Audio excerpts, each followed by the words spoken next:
quelle est la faisabilité qui peut justement accompagner ce processus de changement de la Constitution, comme annoncé par le président de la République, Félix Antoine Tshisekedi? Le référendum dont on parle, parce que consultation populaire, référendum, comment peut-on mobiliser les fonds pour justement arriver à cette opération qui est également une élection qui va coûter au trésor public? Comment mobiliser les fonds pour pouvoir justement y parvenir? Nous allons aborder également la présence du chef de l'État à Lobito, en Angola, où il a rencontré ses homologues américains, angolais, zambiens, avec qui ils vont devoir discuter sur la mise en œuvre de ce corridor qui va déboucher sur plusieurs accords multilatéraux. Merci beaucoup, messieurs, dames, de nous faire confiance. Dans cette émission, on reçoit pour vous Monsieur Henri Tchimbalanga. Monsieur Henri Tchimbalanga est à la base journaliste, il est communicateur, mais également il est analyste des questions des leurs. Il est fait avec brio et pertinence, l'une des raisons pour lesquelles nous l'avons invité sur ce plateau. Monsieur Henri Tchimbalanga, recevez nos sincères salutations et bienvenue dans cette émission. Merci beaucoup, Edan, pour cette opportunité à laquelle nous donne le temps de s'exprimer sur, évidemment, vous l'aviez dit, les questions de l'heure avec pertinence. C'est une obligation aussi longtemps qu'on est membre de cette nation qui nous est très chère et qui ne manque pas des intelligences, qui ne manque pas des ressources humaines à mesure de pondre les idées qui soient utiles à l'avancement pour ainsi garantir le bien-être du citoyen congolais. Merci beaucoup pour cette opportunité. Merci bien, monsieur Henri Tchimbalanga. Un petit mot sur votre personne. Pour ceux qui vous suivent mais qui ne savent pas vraiment en profondeur qui vous êtes, un petit mot. Oui, merci Dan. Bien qu'il est difficile généralement de parler de soi, mais néanmoins, je suis journaliste, vous l'avez dit. Ça fait déjà, je dirais que mes premiers pas dans la profession, c'est depuis 2011. Et j'avais également aussi, je suis concepteur des programmes, des émissions, surtout des émissions sociopolitiques, parce que c'est là ma passion. À l'époque, les gens se souviendraient que je présentais sur OpTV. C'est une chaîne qui appartenait au pasteur Kankenza, qui émettait, on était basé à Pigeon. Et j'avais conçu 2 émissions, Stop Kuluna et à l'école de la citoyenneté. Et je crois que ceux qui vont facilement se retrouver, c'est entre autres ceux qui sont maintenant très connus dans les différents plateaux. Mais à l'époque, c'était encore, ils n'étaient pas du tout connus, mais j'avais fait d'eux des invités permanents, entre autres Alain Bouloudjoa, Fumutoto Bansanga. Quand il sortait encore avec la première voix, j'avais adopté ce mouvement-là, je recevais ses collaborateurs et on a évolué ainsi. Même Ntingi Pouloulou, c'était ses débuts à la chaîne de télévision, c'était sous nos mains dans ces émissions-là. Il était même devenu le plus grand invité permanent. On finit l'année avec lui à la dernière émission et juste la première émission du janvier, il est toujours là. On a évolué dans cette ambiance-là. Et l'émission Stop Kuluna a eu le mérite d'être à la base de la conception de l'opération Likofi sous le général Kanyama. On tuait quand même, on tuait les... Bon, ça ne devrait pas se présenter comme cela, mais vous savez, Dan, c'est un mal de société qui ne mérite pas des mesures faibles ou ordinaires. Parce que ces gens-là ont fait des manchots, ils ont fait des victimes partout et ça continue. Vous voyez, donc à un certain moment, à ce genre de situation, il faut des méthodes fortes. Vous vous souviendrez que c'était devenu invivable à Kinshasa. Et comme actuellement, il y a des quartiers entiers dont les propriétaires des maisons ont fui pour aller être subitement locataires ailleurs. Vous comprenez maintenant la difficulté. Vous avez 20 ans, vous êtes dans votre propre parcelle, donc vous n'avez jamais été locataire. Et donc pendant 20 ans, vous êtes âgé peut-être de 60 ans, on vous contraint par cette insécurité-là. Parce qu'ils commençaient maintenant à entrer de porte en porte pendant la journée dans des parcelles. Vous voyez, donc c'est aussi ce qu'on a eu à réaliser en tant que journaliste.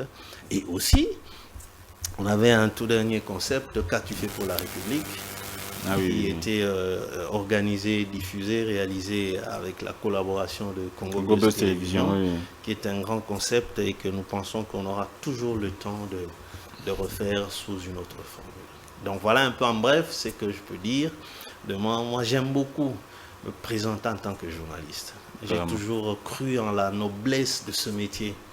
Je me souviens, je termine par là pour cette question-là, je recevais le professeur Kalele. Nous sommes en 2012. En pleine émission, vers la fin, il me dit, je te dis ceci parce que je sens qu'il faut que je te le dise. Il me dit, je suis une grande personnalité et une grande personne dans ce pays. N'abandonne jamais ce métier. Tu en sortiras grand dans ce pays. C'est la phrase que je n'oublierai jamais.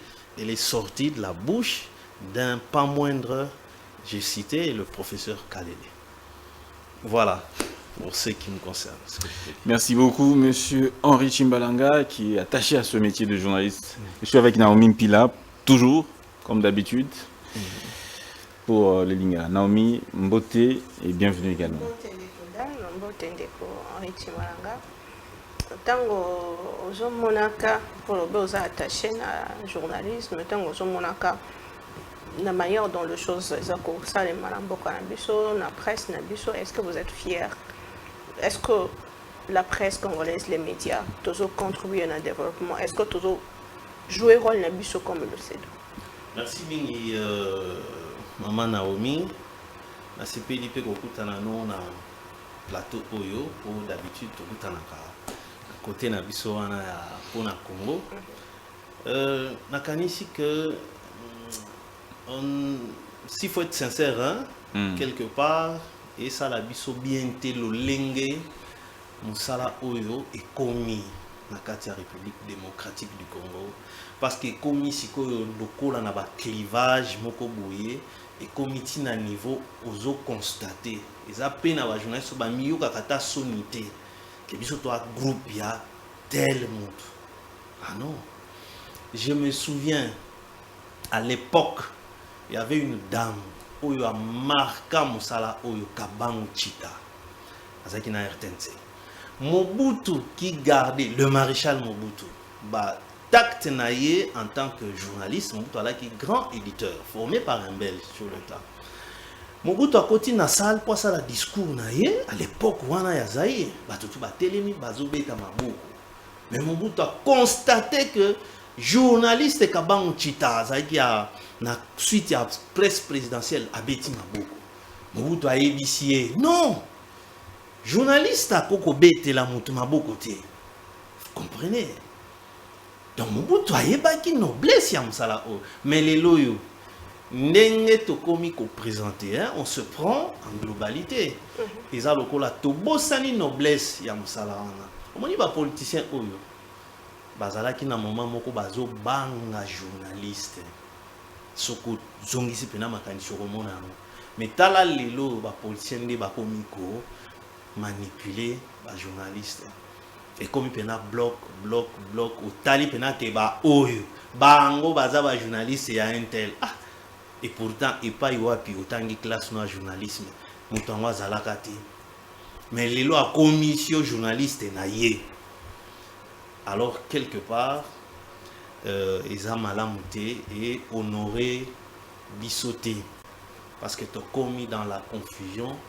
Ça ba recherche sur les faits ba bosani que musala na biso ezali les faits au quotidien et les plus significatifs ko pesa mo forme et comme le l'information ne opesi na baninga mais journaliste akomi na tongo aza na porte ya motu mobo ya zozela ye kuna vandi aomela ni baiseni yo ba journaliste tel baza na bavanda kuna ekomi ndenge. Mais il y a une différence entre journalisme na communiquer pour la moto moko to moso. Oui, en ce moment, quand vous portez marque Ndeko que non portez communication, que fait le journaliste? Il arrête d'être journaliste, il continue d'être journaliste sous Komemaka Kombo ya moto moko to moso. Sikoyo tobo sanate que déontologie à la base.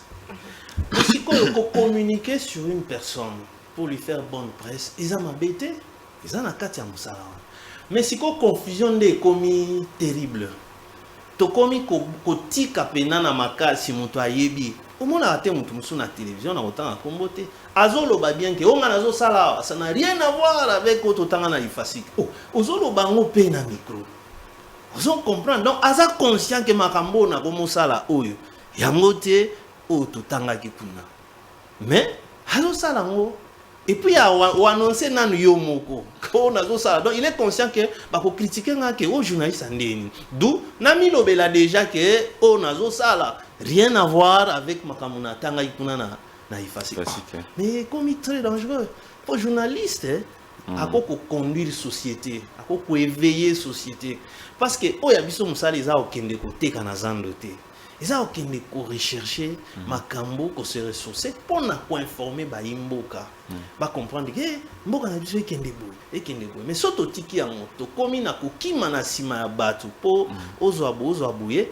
donc to bomi musala mais en termes de liberté d'expression ya mbona zongo sande ko dan maloba vous sentez différence ça coexister entre ba régime na yebi oza makasi na maye matali histoire ya mboka na biso y a-t-il une différence en termes de liberté de démocratie puisqu'on sait déjà que sous Mobutu la presse ça a vraiment épanoui lelo yo mais sous Kabila toujours quand même ba chaîne à télévision ebele lelo na tata Mokambe Kolo Félix Tshisekedi toujours ko ba ko sala mosala mais il y a une différence en termes de liberté d'expression puisqu'il y a des gens qui pensent que lelo toujours qu'il est vers la dictature et que liberté d'expression est muke ko kangama pour que batuba s'exprimer librement yo ko mo pandisa ndenge ozotanga likambo ya je crois qu'il y a des choses autoko qu'on notait sincèrement. À l'époque, il y a Mobutu, ils allaient qui me passent. Pour ils en a ba édition et belé à ba journaux pour les wana, ba journal sur papier des oreilles. T'ala qui na ba elima, ba salongo. Donc oyo kalobi, ote ba ke ko bois ka grenade, na ba installation wana. Ils allaient ka facilité à l'époque de Mobutu. Époque il y a Kabila. Et y est avec moi assouplissement. Parce qu'il faut reconnaître que Kabila a parmi le président ou le fingama degré à Osakanate dans la chaîne de télévision, mais dans la plupart des cas, Atikala ko réagir.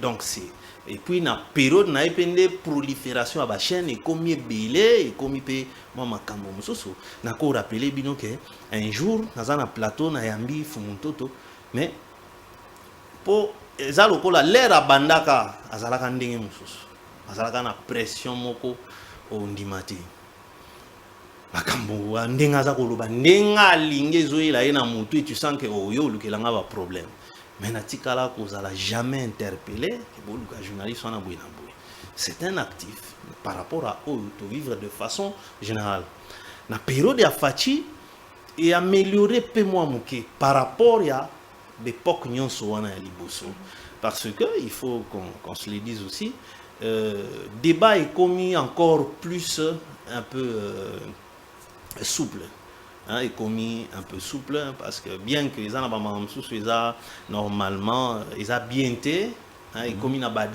dérive belé o ils ont normalement qu'il fallait et parce que Kobo Sanati que a trois missions principales entre autres éduquer c'est pas seulement informer si on a côté on a ya éduquer tout ça la nuit l'air va comme une facilité à kofinga au nom et à liberté on a oui c'est bientôt constaté que na période à fati liberté commis je dirais même le quoi libertinage parce que commis mutu à utiliser n'importe quel terme chaque fois au sala kapé musala wana ko zongi na mutu pona quand même plateau ezi sikaya et comment on va débuter n'importe quoi té. On est donc on est en train d'évoluer par rapport à un régime précédent tout baki si sous un plus en termes de liberté. Mais quand même il faut que tirer attention tout tomber penzana. Je dirais le terme qu'il le faudra voyoucratie dans les médias, c'est-à-dire le fait de l'absence totale de l'éducation, c'est ça la voyoucratie. On ne peut pas sonité qui n'a pas choqué les parents aux Hollande. Parce que les gens libre non, c'est pas ndé et le Congo n'a pas le donc tout ça peut évoluer mais dans ma BP ma campé ma bezako évoluer là il faudrait qu'il y ait la part des choses pour stopper bah ma B on a pas commis qu'on utiliser au nom de la liberté d'expression. D'accord. On attaque directement le premier sujet du jour, monsieur Henri Chimalanga. On va prendre quelques minutes sur le changement de la Constitution et puis on prendra l'autre sujet sur le corridor de Lobito, qui est aussi un sujet pertinent. La Constitution, nous sommes souvent devant trois évidences, soit maintenir, soit réviser, soit changer. Aujourd'hui, le discours qui est développé par les ténors de cette modification, c'est le changement de la Constitution. Mais si on doit aller sous le changement, monsieur Henri, quelle peut être la faisabilité ou le mécanisme de faisabilité de ce changement-là de Constitution? Merci beaucoup Dan pour la question. On a pour s'atteler à changement. Pour nous un peu d'actualité pour nous comme la révision et donc voilà, je pense que parlant du changement de la Constitution, il est vrai que au départ tout juriste il doit savoir et il connaît pertinemment bien que le droit, la faiblesse du droit, c'est du fait de sa nature, qui n'est pas une science exacte. C'est pourquoi ça va souvent dans le choc d'idées ou de réflexion, et à force d'arguments, on peut faire tomber une théorie pour la remplacer par une autre et qui prend cours définitivement. Ici, nous sommes dans une situation tel que déjà annoncé, et nous sommes, il faut souligner, nous sommes sur l'irréversibilité de cette démarche. Félix Tshisekedi qui a lancé, il connaît bien les difficultés par rapport au mécanisme qui n'est pas du tout établi dans la Constitution, en ce qui concerne le changement de la Constitution.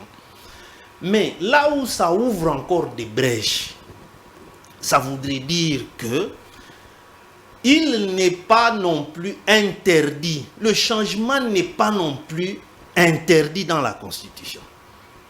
Vous voyez ce qui ouvre maintenant la voie, et c'est pourquoi je pense politiquement il a pensé à ça et il s'engage maintenant à bénéficier de l'adhésion massive de la population.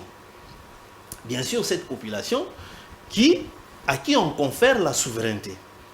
Mais cette souveraineté-là, dont il est question dans l'article 5 de cette Constitution, encore une fois, dans cet article-là, il est dit, on reconnaît cette souveraineté à ce peuple, le peuple congolais, parce que c'est de lui que vient le pouvoir du chef de l'État, parce qu'il est élu, et il confère ce pouvoir soit par élection directe, suffrage direct ou indirect.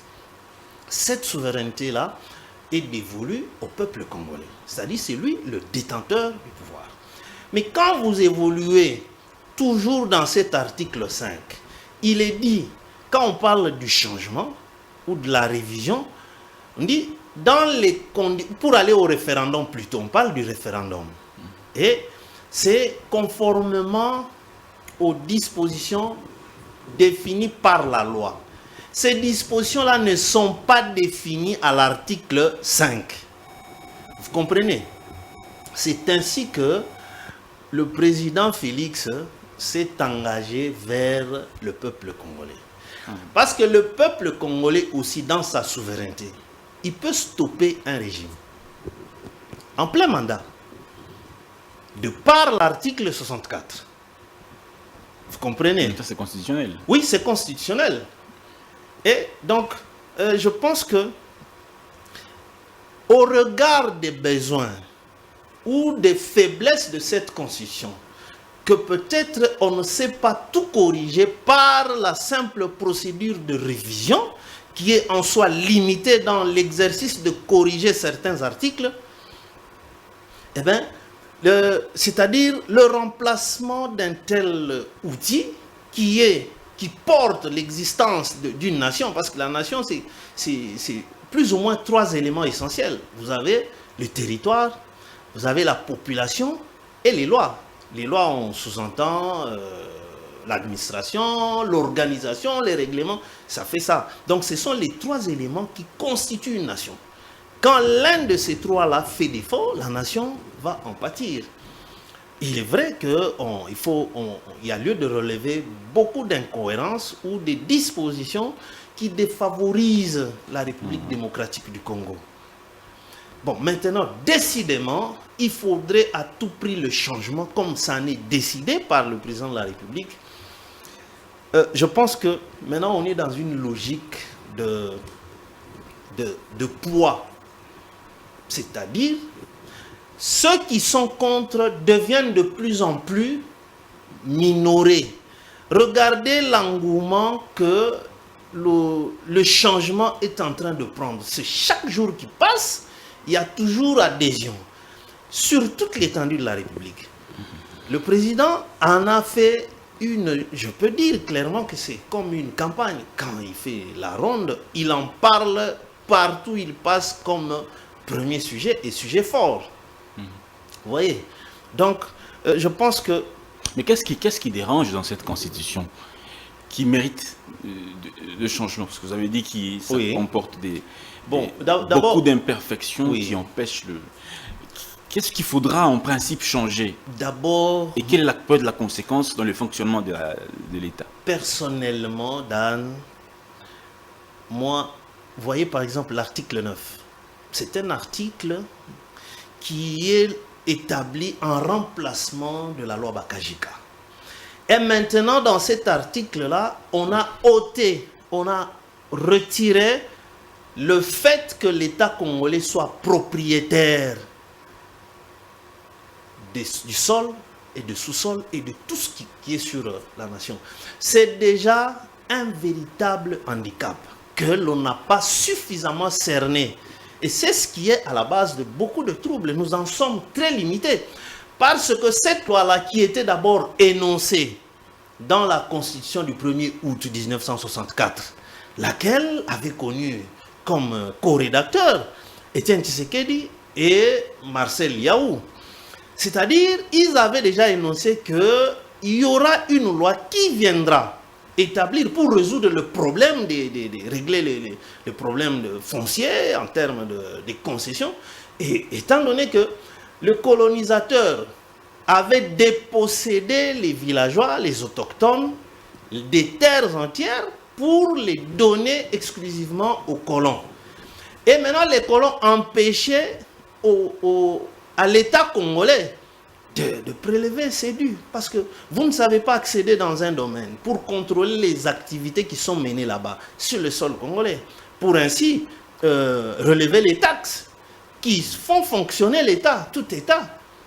Bon, maintenant, ce qu'on peut appeler aujourd'hui impôts, ainsi de suite. Mais quand vous ne savez pas accéder dans des concessions, dans des domaines, parce que c'est tenu par des colons qui vous disent que vous n'êtes pas propriétaire de ces terres.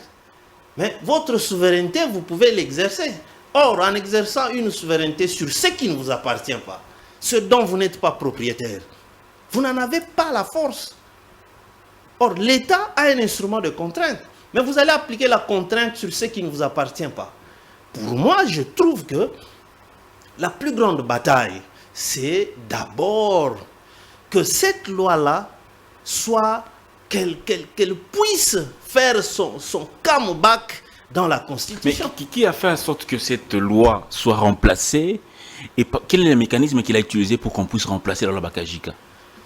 Dan, je pense que vous avez énoncé là-bas une problématique. Le cas du référendum, c'est une élection, ça va demander les moyens. Vous savez, quand vous êtes en quête du pouvoir, on revenait d'un coup d'État de l'AFDEL.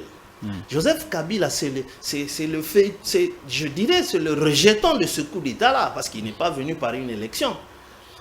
Maintenant, quand il devrait affirmer sa présidence à la suite de l'assassinat de Mosé Laurent Désiré Kabila, il devrait chercher à se positionner. Et vu son âge, il était aussi novice, il n'avait pas assez d'expérience. Maintenant, nous étions entourés par l'Union européenne.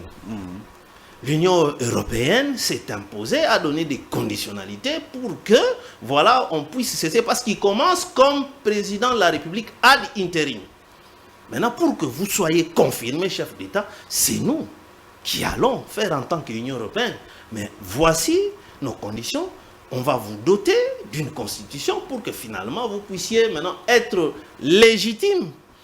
Mais c'est de là que vous n'avez pas de moyens pour vous positionner. Mais c'est lui maintenant qui vient, il va jouer le jeu. La main qui donne, c'est la main qui domine. Il va imposer les conditions. C'est de là que ils ont exigé que dans cette constitution-là, il ne devrait pas y avoir cette loi-là, la loi Bakajika. Parce qu'ils estimaient que les colons qui avaient perdu les terres, leurs domaines, si évidemment il y en a d'autres qui n'existaient plus, mais ils ont des familles, ils ont des gens, devraient récupérer leurs concessions. Et beaucoup en ont récupéré et ils les ont revendus à ce que nous appelons même des multinationales. C'est pourquoi vous voyez, il y a tout ce qu'il y a comme guerre là-bas. C'est l'absence de cette loi-là, la loi Bakajika. Parce que eux, dans leur tête, ils nous ont mis dans cette sorte de non-État. D'où la notion même de souveraineté nationale ne s'applique pas quand on vous met dans cet État-là. Donc nous, on discute avec des gens qui, eux, savent ce qu'ils font. Ils disent que mais ces gens ici revendiquent quoi? Ces terres ici ne leur appartiennent pas. Na lokota ya lingala likambo etali lwa Bakajika wapesi ke lobamaka le sol et le sous-sol appartient à l'État. Lelo zoyebisa biso que loi na elongwaka et que bataille nyonso esengeli ezala sur cette loi. Mais est-ce que cette loi yango moko ezo nécessité to bongola mobeko likonzi? Nalobi te que kaka owana parce que mutu na mutu il faut apporter suggestion na ye pour na enrichir le débat. Parce que toko kende na ba loi article mso batu ba ko soutenir bazo kanisa forme de l'état to zonga bongo to kene bongo na fédéralisme voilà to zo régime présidentiel pe bongo na bongo maman Naomi nyonso wana eza bien parce que il suffit pas seulement ya kotanga mobeko to article tel, mais il faut encore plus aux à la mesure ya ko expliquer le pourquoi au cerner tel article. Tala par exemple Moutaro Lobake, ngai nazo mona constitution nous seza mabe à cause de l'article 51. Pour elobi que la nation doit protéger les minorités, les vulnérables. Alobi ote vulnérable linko lo 23. Et vous comprenez comment? Donc il suffit pas pour ngai pour na telemeli d'abord loi Bakajika zonga. Parce que nous avons à mesure, il y a qu'à expliquer le bien fondé de la loi, na absence na yango, et là qu'on y to perdre til les loyaux. Au moins, il faut que zongi, to zongi na nous to komi ba propriétaire ya nyonso o ezali na RDC. Donc là on a to komi na makammi balé propriétaire et puis tout ça pour exercer souveraineté na biloko na biso. Donc vous allez pas si pour muto ya ko yebisa que bo to ka bolandeni, ça nous appartient. Mais ils le disent pour que dans leur loi là au loi na bango bazana ngoana au biso to ala la base bango baba propriétaire. Et quand vous allez boké na ba discussion à un certain niveau bakotali sabino makambwana boko se défendre ndé. En d'autres termes, tous ceux qui piégent na ba propre texte na biso. Oui, piégé parce que quand on vous exproprie, c'est de l'escroquerie parce que escroquerie faut qu'on soit comme recours intentionnel à la ruse. Ma yele mabe pona koboto la maman Naomi eloko ezali ya ye légalement ngana ye na mayele moko boye na distraire yo na zui eloko na yo bomengo na yo na commission ya ngai, c'est de l'escroquerie. Mais la Maïmatali changement de la constitution 229 articles est-ce que esengeli tobongola nyonso to mpe tokozwa ndambo ya baconstitution eleka ndenge tosalaka na kala pour que to mettre encore ensemble, mais la question se pose aussi na niveau ya changement, oui, mais avec quel moyen, ce qu'il faut qu'il y ait un référendum. Ok, le coup là, aux questions on a très importante pour Yami Balé, mais il y a liboso na oloba boye. Na uti koloba ke nyonso ata la constitution asika, au mona ba article susuka o izalia e kozonga. Au moni na uti opesa par exemple exemple ya article 5. Tolong langonde nini? Pour souveraineté érotique à la peuple congolais. Donc, tout quoi changer en côté ékozonga kaka. Donc, yangana nazolo que au fait problème pour nanga ils a présenté mais pas de la plus belle manière. Et yenenge yakiwana. Pour soko tali ata certains alliés il y a UDPS parce que initiative est outil na UDPS. Bango ba épée ko lister plus ou moins 15 articles. Ça voudrait dire que les Congolais baza peka na kati ya ko réfléchir comment na keneti ba oyo tolongola ngote ata to changer mais ekozonga. Moni ekozonga. C'est-à-dire ba article ebele pe ekozonga kaka. Toko ko inventer la route. Problème par exemple ya ko céder en partie la souveraineté. Toko ko se soustraire nangote tant que tozali membre na kati ya ba organisation internationale sous-régionale, tozali ba membre ya Nations Unies, to ba membre ya traité de Rome, nyonso wana esalaka que en partie lelo nde to lobana yo boye. Le 12 février 2025 et kozala na procès public na Arusha. Pour nini plainte oyo RDC a porté contre le Rwanda. Pour nos crimes au Rwanda à commettre dans l'Est. Donc, cette justice-là, elle sera dite au nom du peuple congolais. Mais pour une justice, n'a pas salité. Parce que Toko Sambi Sakagame Wapi. C'est-à-dire, Tozui parti à souveraineté Nabiso, to Pesiango na Cour internationale Wana, comme Kagame pas un membre, parce que c'est la Cour africaine des droits de l'homme et des populations. Si ce qui te longo les articles on a pondenge ba ko présenter yango, c'est-à-dire to comme isolé. Donc pour vous,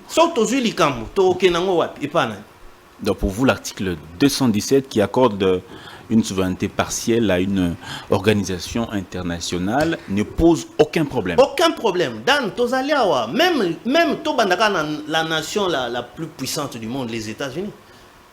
Est-ce que bakenda ko fier na ambassadeur na bisokuna? Non, ils perdent, ils cèdent aussi une partie de leur souveraineté. Okoya au côté en ambassade à RDC parce que bon les États-Unis, non, il y a des conventions, des traités internationaux. Oui, c'est ça là que Mokili est fonctionné ensemble.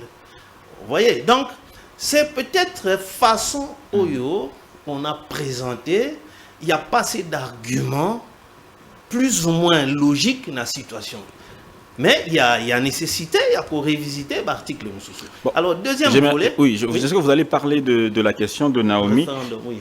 On finisse un peu l'article de Lobakajika. Oui. Parlons de l'article 9. Oui. Est-ce que déjà la Constitution, déjà le fait que les colons ont accordé l'indépendance aux colonisés en 60, est-ce que ça ne dépossède pas déjà directement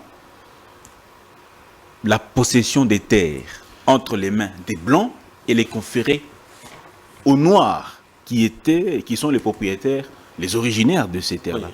L'indépendance n'a aucun effet sur ce transfert de souveraineté. En tout cas, c'est très bien dit, Dan.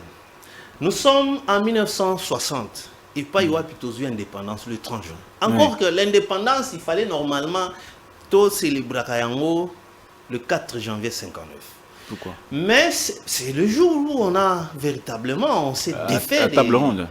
Non, pas table ronde. Les événements de 59, du 4 janvier. C'est le jour où tout Bengani Bango. Mais c'est le papa d'Olivier Kamitatu, le patriarche Kamitatu, Cléophas Kamitatu, qui lui a pensé que, non, comme nous avons été pris par les Belges le 1er juillet 1988, Alors, nous préférons que 1908, ouais. l'indépendance soit célébrée la veille, le 30 juin. Vous voyez, c'est dire que les Congolais réfléchissent beaucoup pour eux-mêmes. Alors, à cette époque-là, on n'avait pas de constitution. Nous avons été régis de 60 à 64 par une loi belge. C'est cette loi-là qui nous a régis, qui est à la base de beaucoup de complications. Dans cette loi-là, il est même dit sur la nationalité que c'est lui qui avait même un ancêtre sur le sol congolais, il devient congolais. Vous voyez, cette loi-là, ça nous a pris dans cette confusion-là. C'est 4 ans plus tard que maintenant les Congolais se sont réunis pour se taper leur propre constitution. En 1964, c'était à Louabourg, donc à Canada, au centre du pays, pour casser la loi belge de 1958 qui nous régissait.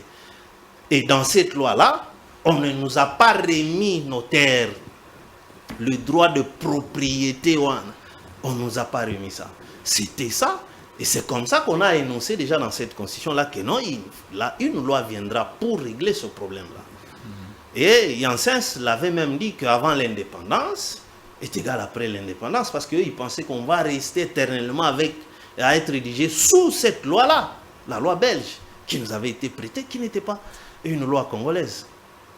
Mais la loi fondamentale que les Belges nous ont laissée, qui nous a conduit jusqu'en 1964, avant l'élaboration de la loi de la constitution de Louabourg. J'aimerais savoir que disait cette loi fondamentale sur les terres congolaises. Qu'est-ce que cette constitution disait? Non, cette constitution n'avait rien dit en ce que c'est pratiquement cette même formulation de l'article 9. C'est ce que disait cette loi-là. Donc, ils ne nous ont pas remis, ils ne nous ont pas reconnu que nous sommes propriétaires de ces terres. Et pourquoi ils ont laissé cet article-là, 69, dans cette constitution? Quelle était leur idée derrière, en laissant cet article de la constitution, dans cette constitution?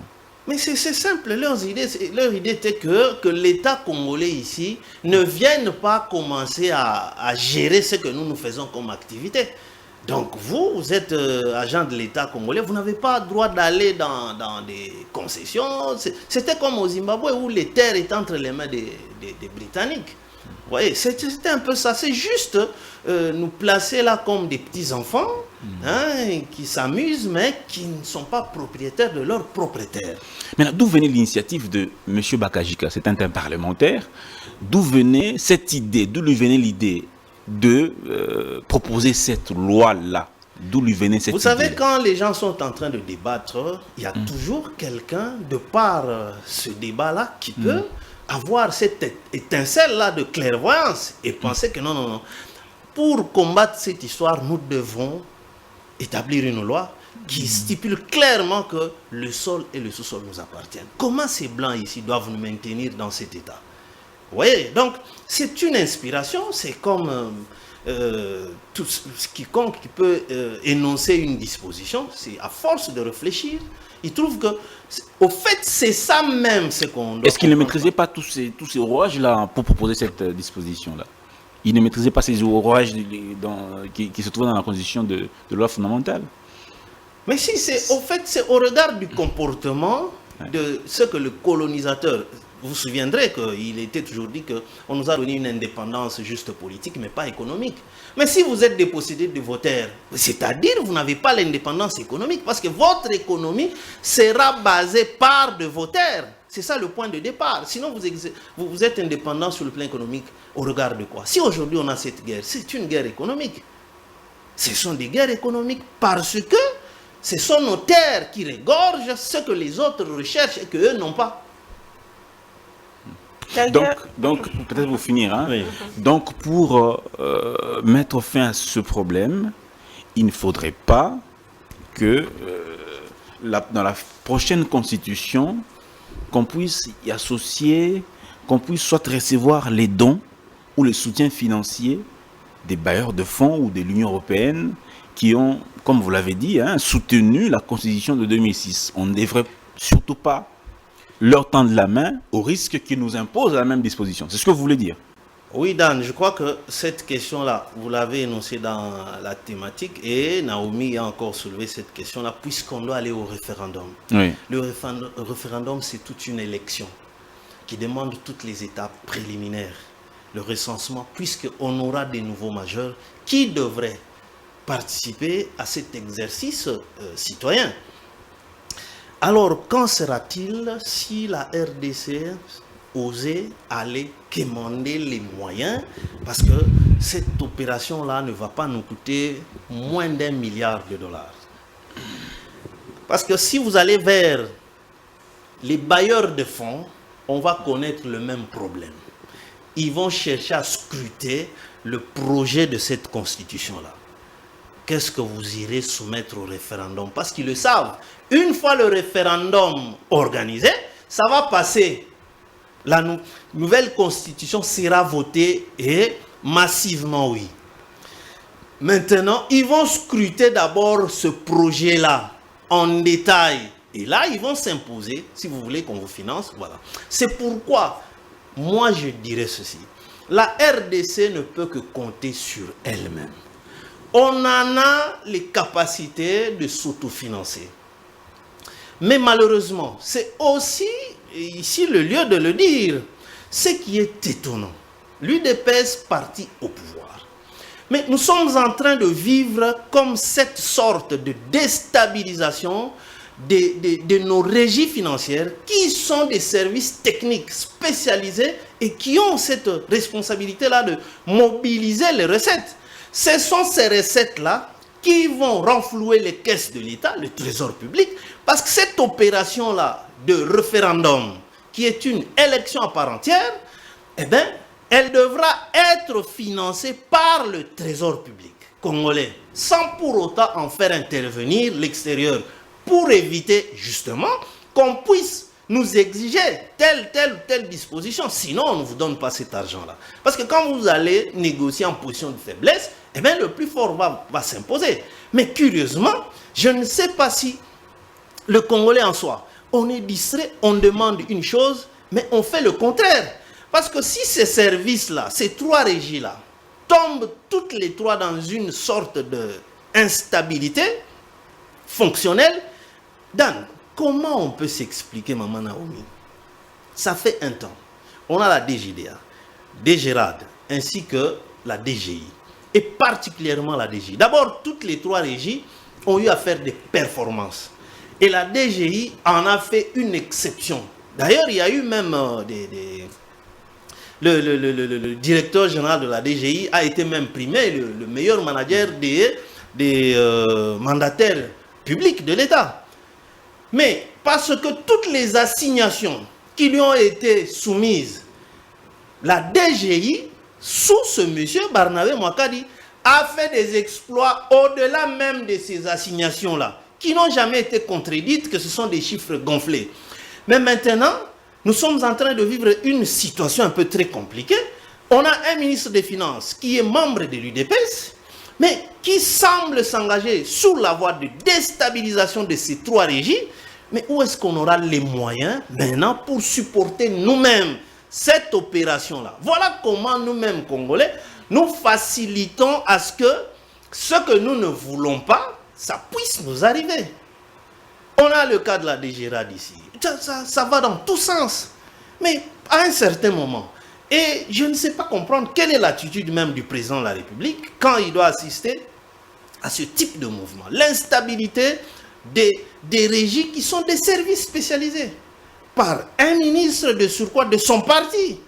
Donc quelque part, moi, personnellement, je n'arrive pas à comprendre comment on ne peut pas protéger des Congolais qui ont fait preuve de capacité managériale avérée, mais pour les remplacer par quoi?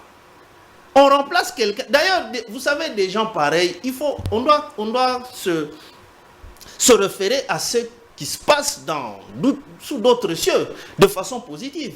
Quand il y a quelqu'un qui fait preuve de telles capacités, au contraire, on doit même plutôt le promouvoir.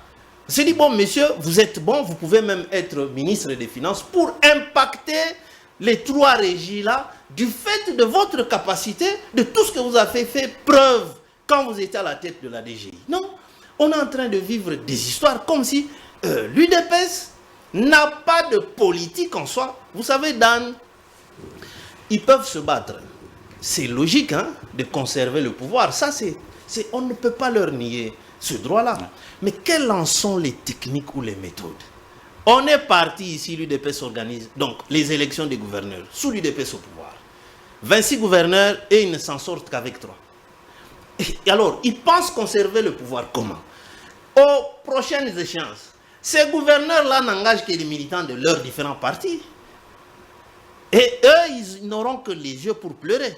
Alors, les quelques mandataires qu'ils ont, pour autant, qui travaillent bien, dont les résultats sont indiscutables, mais leur propre ministre vient pour déstabiliser ces régies, pour peut-être placer ses hommes à lui. Il y a même des noms un peu très compliqués qui ne vont pas en réalité. Parce qu'avec ce genre de gouvernance qu'on nous offre, quand on te nomme, tu n'as pas à l'esprit cette continuité-là de l'État. Tu trouves Dan, il est bon. Maman Naomi, elle travaille comme il se doit. Mais quitte à toi de parler avec eux, dire que bon voilà, moi je voudrais que vous fassiez encore un peu plus que ça. Non, tu les vides, tu vas prendre tes hommes à toi qui n'ont pas d'expérience. Alors tu étouffes toute l'entreprise. Donc il faudrait que le président de la République soit regardant. Il se lance dans une procédure qui demande suffisamment de moyens. Parce qu'il est maintenant devant une irréversibilité. Les Congolais, vous savez, ils ne peuvent pas perdre leur poste en lui disant non. Bemba, il vient d'annoncer, il est d'accord avec Félix. Et il en sera ainsi avec Kamer et les autres qui gardaient silence. Parce qu'ils se disent, mais en ce moment ici, je risque de perdre mon fauteuil. Donc tous ces gens-là vont aller vers son initiative. Mais ce sera maintenant à lui de s'assumer.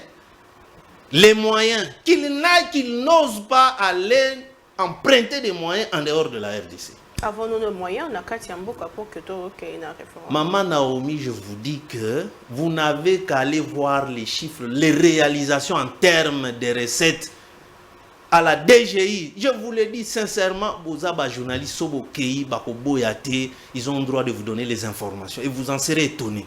Maintenant, le problème, c'est quoi? Des gens qui mobilisent les recettes. Maintenant, là où ça part, parce qu'eux, ils s'arrêtent à la mobilisation. Ils ont fait leur travail. Ils ont rendu la performance.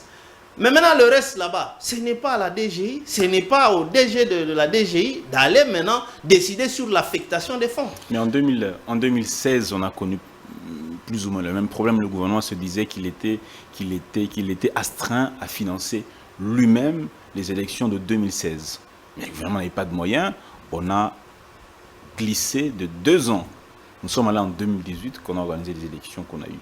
Maintenant que le mandat a commencé, on a déjà consommé 1 année, il va nous rester 4 ans. Vous pensez que dans les 4 ans qui restent, on peut mobiliser suffisamment de moyens Dan, mieux qu'en 2016? C'est véritablement un rappel exact, ce que vous dites là. Oui. Mais en 2018, les élections ont été financées sur fonds propres. Oui, mais avec un retard de 2 ans. Le retard n'était pas le fait de manque de moyens. Le retard, souvenez-vous, c'était le fait que Kabila était dubitatif. Il ne voulait pas lâcher. Quand on est allé aux assises de la Cinco, oui, le mérite des accords de la Saint-Sylvestre, les gens peut-être en perdent de vue, c'était l'obtention de l'engagement ferme de Joseph Kabila à ne pas se représenter pour un 3e mandat. C'était ça d'abord l'objectif. Et c'est de là, à partir de la Cinco, que Joseph Kabila s'est engagé maintenant officiellement que je ne serai plus candidat. C'était toute cette bataille-là. On ne manquait pas les moyens. Parce que comment en 2016, il n'y avait pas de moyens? En 2018, d'où sont venus les moyens? Parce que lui, il avait chassé même l'ambassadeur de l'Union européenne ici. C'était sur fonds propres. Alors, ce n'est pas à Félix de nous dire qu'il va en manquer. Il doit se baser sur les 3 régies. Ce sont des services qui mobilisent suffisamment de recettes. Quitte à lui de protéger ceux qui sont déjà des bons managers. Il ne doit pas accepter les manœuvres du ministre de Finances. Parce que c'est lui qui va payer les pots cassés de Doufouamba. C'est lui. S'il ose le laisser aller dans ce sens-là. Quand même, ce pays ici, on doit tous comprendre d'où vient le danger. Ça va nous ramener dans quoi? D'aller chercher l'argent à l'extérieur. Maintenant, parmi les ministres, les FMI, recette, fonctionnaires, tout d'abord, les Cambois FMI à Koutiango. Les Cambois FMI, c'est pas que hier on doit travailler. Non, non, non. La fin de la revue, de la 6e revue, à Koutiango, ils ont les Cambo. Dans la suite, il y a Nicolas Kazadi. Oh, à Koutaï Kolombo. Ce n'est pas lui, mais la continuité de l'État. Nicolas, ce n'est pas ses résultats à lui en tant que ministre des Finances. Et ils n'ont pas de résultats. Oh, il y a Salagi Moussalawana. Doudou Famba Koti à Koutiango et à continuer à recevoir le mérite. Ce n'était pas que ils avaient œuvre. Le problème des paiements, oh, à un certain moment, son avènement, il suscite espoir. Moi, ici, je suis sur un point précis. Opération Oyoya référendum, qu'on ne se trompe pas, ceux qui ont au salaire, qu'il n'y a pas de moyens, mais comme c'est déjà déclaré que Félix a des femmes bon, on a pas de fonds, nous sommes foutus. Ces gens-là vont trouver l'occasion à quoi imposer parce qu'ils vont d'abord visiter. Mundele à la gazo bate ou yeka abouye abimisimo, il va te demander ton projet là de constitution. Il va parcourir à Tchèbe expert naïe. Ce sont eux qui ont commencé à créer des constitutions avant nous. Et il va vous dire, ok, l'argent est là, mais ça je n'aime pas. Pas ça. Voilà, c'est pourquoi moi je n'arrive pas à m'expliquer. On dirait ceux qui sont au pouvoir, on dirait ils sont distraits. Nous allons. Mais ça va poser un problème de moins. À l'entretemps, toujours vous-même, les tenants de titres, boza ko déstabiliser les régies financières. Oh, yangonde ko garantir bisoto ça na mbongo wana. Ça va nous éviter d'aller kokota banyongo. Mais le budget de l'État n'est pas les régies financières ne mobilisent qu'à la hauteur d'une trentaine de %. Et le budget du Congo est essentiellement renfloué par les secteurs miniers, qui est le vivier économique de la République démocratique du Congo. Ça veut dire que si les régies financières, il y a un souci, les réserves économiques peut-être, et aussi même les domaines miniers, peuvent aider à ce qu'on puisse aller à cette révision, à ce changement-là. Mais dans les domaines miniers, là, ce qui est établi là-bas, pour que les dûs de l'État arrivent au trésor public par quelle voie? C'est par la voie de ces régies financières-là. Il y a la DGRAD qui va taxer pour percevoir les dus à l'État selon les recettes domaniales. La DGI, c'est l'impôt et d'autres taxes spécifiques. La fiscalité, ça ne joue pas dans des pays sérieux. L'impôt, on doit retenir sur le salaire de tout le monde, en commençant par le président de la République. Sinon, les mines fonctionnent, mais les mines ne prennent pas tout pour vous amener au budget. Non, ça ne se fait pas comme ça. C'est pourquoi vous voyez même à l'Assemblée nationale, quand ils parlent en termes de prévision, eh bien, ils se déchargent sur les régies financières. À une certaine époque, Kamere disait que mais le vent, quand il était encore président à l'ancien temps, il dit mais la DGRAD semble être le ventre mou. Parce que s'il ne mobilise pas, mais le budget va en subir un coup. C'est pourquoi moi j'insiste, je dis que c'est étonnant. Vous savez, par exemple, il y a certaines choses qu'on peut laisser aller. Notamment ce qui se passe à l'UDPS, hein, comme Félix avait dit, c'est une vitalité démocratique. L'UDPS c'est un parti, un fait privé. Mais quand maintenant ils amènent les mêmes façons, les mêmes méthodes de déstabiliser les régimes, nous risquons de connaître ce coup. Et on va faire quel type d'opération en allant chercher l'argent ailleurs? Alors qu'on a des gens ici capables qui en ont fait preuve. Mais pourquoi vous voulez les démettre? En quelques mots, le projet de Lobito, rapidement, le chef de l'État se trouve déjà à Lobito pour pouvoir échanger avec ses homologues de la Zambie, de l'Angola, et lui-même sur place avec même le président américain Joe Biden. Pour vous, c'est quoi les enjeux de la construction de ce corridor? Merci beaucoup, chers confrères. Je crois que les enjeux sont de taille. On ne doit pas en être distrait. Les États-Unis sont là pour leurs intérêts économiques. Ce corridor-là n'est rien d'autre que une voie d'évacuation des minéraux. qui partent de Kolwezi jusque, ça passe par Lobito, ça va maintenant de là pour l'Atlantique. C'est une guerre entre les États-Unis et la Chine. Parce que la Chine qui est venue par Joseph Kabila, par le fait encore que, à son entrée au pouvoir, lui, il avait demandé des moyens pour fonctionner. Les Occidentaux avaient refusé. C'est comme ça, au finish, il est allé à la Chine et les Chinois ont accepté. Voilà, nous on donne ça, voilà ce que nous on doit prendre. Et les Chinois nous saignent à blanc. Vous savez qu'un dollar chinois nous coûte 25 fois plus cher. Les Chinois savent calculer. Leur 1 dollar, ça nous coûte 25 dollars. Même cette histoire qu'on a applaudi, oh non, on a gagné 7 milliards de dollars sur 17 ans. Mais c'est triste pour nous. Quel est le volume de ce que les Chinois ont extrait d'abord avant cette évaluation-là? Et pendant 17 ans, qu'est-ce qu'ils auront encore extrait du sous-sol congolais? Ils vont nous laisser des maboules vides. 7 milliards sur l'état de besoin du Congo, ça représente quoi? Cette année, pour une année seulement, il n'y aura que la rocade, la route de contournement, qui n'a que 63 km. Et à quel moment, dans ce mandat ici, on aura réalisé de la part de ce contrat chinois-là 1000 km de route asphaltée? Vous voyez, nous, on est roulé tout le temps par ces gens-là. Les États-Unis viennent dans cette histoire de corridor simplement parce que la Chine, qui a déjà plus ou moins 80% de ce qui concerne les minéraux de... Et maintenant, eux, comme ils évacuent par l'océan Indien, c'est comme ça que les États-Unis, qui n'en veulent pas, que la Chine, finalement, ait possession sur les minéraux stratégiques. Vous savez que les États-Unis ont déclaré minéraux stratégiques le coltan congolais ici à la fin de la Deuxième Guerre mondiale. Deuxième Guerre mondiale. Pendant que nous-mêmes, Congolais, on ne sait même pas ce qu'était le coltan. Mais eux savaient.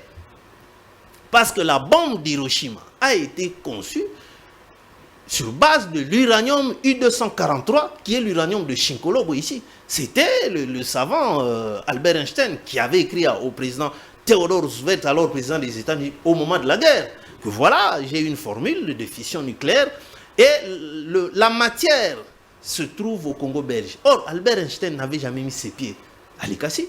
Mais comment il a su que cette matière, c'est là-bas? C'est d'où on est venu prendre, là où il y a l'institut. C'est cet argent qui a servi à construire l'école des femmes qui était célèbre là-bas, l'UICHA, l'institut Lubusha. Et les États-Unis, qui savaient depuis lors que ça c'est minerai stratégique, on ne peut pas laisser à nos adversaires y accéder. C'est ça cette bataille sur le Congo. Mais est-ce que nous sommes conscients des enjeux? Non, nous n'en sommes pas conscients. Regardez la qualité des débats que nous sommes en train de mener dans nos différentes chaînes. Nous n'en sommes pas conscients. Surtout nos leaders politiques. Quels sont les discours qu'ils amènent? Quelles sont leurs réactions? Biden n'est pas venu jouer. Et la politique, tout ce que Biden fait ici, ce n'est pas sa politique. C'est la politique des États-Unis qui va s'imposer même sur Donald Trump. Que les gens ne pensent pas que Trump viendra avec je ne sais quel... Non! Ça, c'est la politique des États-Unis. Les États-Unis, ça ne joue pas. Quand toi, le président, tu veux t'entêter, contrairement à la politique des États-Unis, mais on va t'assassiner. Obama, il avait un autre discours, mais quand il est arrivé aux affaires, il disait aussi, comme l'avait dit Félix, qu'il va fermer tous les cachots. Or, les cachots là sont tenus par la CIA. La CIA lui a dit, comment tu vas fermer les cachots? Ces criminels-là ne sont jamais reconvertis. Quand ils quittent les cachots, ils deviennent encore radicalisés. On ne ferme pas les cachots. Il a abandonné. Parce qu'il sait que si tu t'entêtes, eh bien on peut décider de t'assassiner parce que tu viens mettre l'Amérique en danger. Ce n'est pas comme ici chez nous. Non. Donc, Biden arrive, c'est un agenda de l'administration américaine. Leur problème, c'est freiner la Chine, qu'elle n'arrive pas à mettre la main sur les minéraux stratégiques, parce que nous sommes maintenant en face de l'économie verte. Il y a le cobalt, le coltan, les 3T, parce qu'il faut des voitures électriques pour empêcher et diminuer la pollution, et ainsi de suite. Mais c'est nous qui avons les matériaux qui doivent être utilisés dans la construction de tout cela. Et c'est ça, c'est un problème entre les États-Unis et la Chine. Et nous-mêmes, nous sommes là, hein, nous sommes un peu distraits. Un petit conseil aux autorités congolaises pour finir rapidement parce que on a débordé du temps. Un petit conseil, aux autorités. moi j'en dirais par deux fois, que d'abord l'autorité, pour moi je considère que c'est Félix-Antoine Tshisekedi, qu'il soit conscient sur la pertinence d'abord de l'enjeu ou de l'activité qu'il a déclenchée, parce que nous allons tout droit au référendum. Et qu'il évite d'aller tomber dans ce piège-là, d'aller chercher l'argent ailleurs, qu'il se concentre sur les régies financières et qu'il en protège ceux qui ont confirmé leur capacité à mobiliser les recettes. Qu'il les protège, c'est tout à fait naturel. Sinon, on va en manquer les moyens. Pourquoi laisser toute cette confusion-là sur quelqu'un qui a fait des preuves à la tête de la DGI? C'est qui? Le nom m'échappe. Barnabé Mouakadi. Mais il faut le protéger pour éviter qu'on n'ait pas de moyens. Maintenant, par défi, on doit aller chercher pour coûte que coûte. Deuxième chose, qu'il soit regardant dans cette histoire-là de Lobito. Quelle est la part de la République démocratique du Congo? Voilà ce que je peux dire. Et merci beaucoup, M. Henri Tshimbalanga, de votre présence, participation à cette émission Face à l'opinion. Ce n'est pas une dernière fois, on va vous recevoir encore une fois. Merci beaucoup, Naomi. Merci beaucoup aussi à vous qui nous suivez. Portez-vous bien. À très très bientôt sur votre chaîne Congo Buzz Télévision. Merci de votre fidélité.